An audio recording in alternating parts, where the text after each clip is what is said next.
welcome back to the Blessed Life, week 36. Thank you so much for joining me. Thank you for being patient and waiting for more videos. I do appreciate your patience. And if those of you who don't know, I have had surgery. I had surgery in July, and I've been in recovery since then. So I apologize that there's been such a delay on the upcoming videos, but I'm going to be catching up this week. So don't worry, you will get to we'll get caught up in the next few weeks. So we'll be right on schedule. Okay. So like I said, this is week 36, and we'll get right into it. The scripture comes from Romans 2, verse 11. For there is no partiality with God, and this is entitled The Sin of Partiality. The Bible strongly discourages us from showing partiality, specifically toward the wealthy or prominent in society.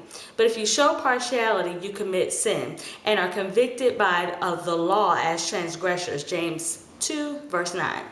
I have observed that when it comes to relating to people who have the gift of giving, we frequently show partiality and that it manifests itself in two distinct ways. To be sure, there are occasions in which our church goes out of its way to treat a wealthy visitor better than it should. But my personal observation has been that the rich are often treated much worse than others, usually because of envy, jealousy, or greed.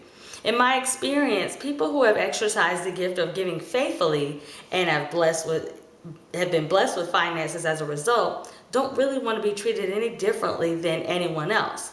But often people who have great financial resources are some of the loneliest people in the world. By and large, people of wealth have been treated badly by the church. They have sat in services as jokes were made about the rich. They've heard sermon illustrations from the pulpit that have portrayed success as if it were a sin or something about which to be ashamed. Then some pastors wonder why people of influence and money don't come to their churches. In having this attitude, many pastors and Christians have been infected by the world's way of thinking. Resentment of success and excellence is a hallmark of the world system today. Think for a moment about any of the Hollywood movies or television programs you've seen lately. And how many of them was the bad guy a successful business person? The evil rich person and the greedy corporation have become Hollywood's cliches. Watch enough Hollywood entertainment and you will soon find yourself thinking that everyone who does well in life must have lied, cheated, or backstabbed to achieve it. This lie resonates with people because it appeals to envy and jealousy and a fallen human nature. In reality, people who do well over the long haul tend to be people who do get things God's way, whether they know it or not. Consider the following scriptures. The Lord makes poor and he makes rich. He brings low and lifts up. He raises the poor from the dust and lifts the beggar from the ash heap. 1 Samuel chapter 2, verse 7 through 8.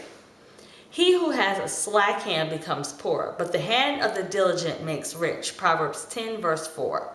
The blessing of the Lord makes one rich, and he adds no sorrow with it. Proverbs 10, verse 22.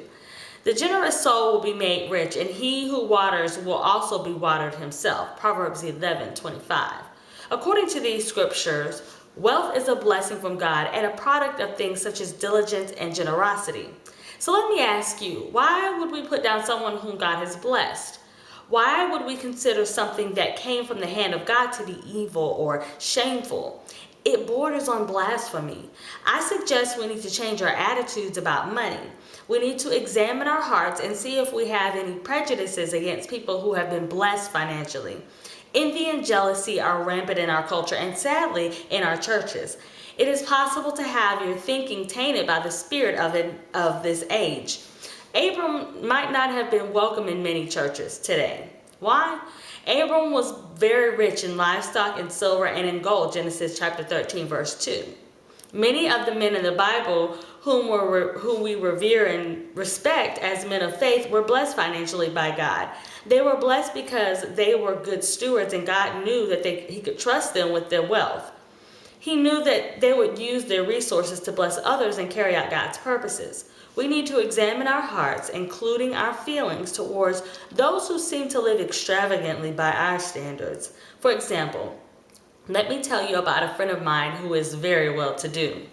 My friend made the foundation of his house with precious stones. His driveway is made of gold and his gates are made of pearls. Do you know what I'm talking about? I'm talking about God. Would you say he is eccentric? Would you say that he has a problem in this area? The problem is, of course, it's not money. The problem is how we think about money and about those who have more of it than we do. Like the rest of us, people with wealth are just looking for a place where they can be accepted. Unfortunately, I think we have treated them so badly in the church that much of their giving now goes to parachurch ministries and Christian charities rather than a local church. Please understand, I'm not opposed to people with the gift of giving, donating to ministries other than a local church, but I would like to see local churches get all the resources God wants them to have. I have a passion to see churches financially able to hire the staff, build the buildings, and send the missionaries they need to fulfill God's highest calling.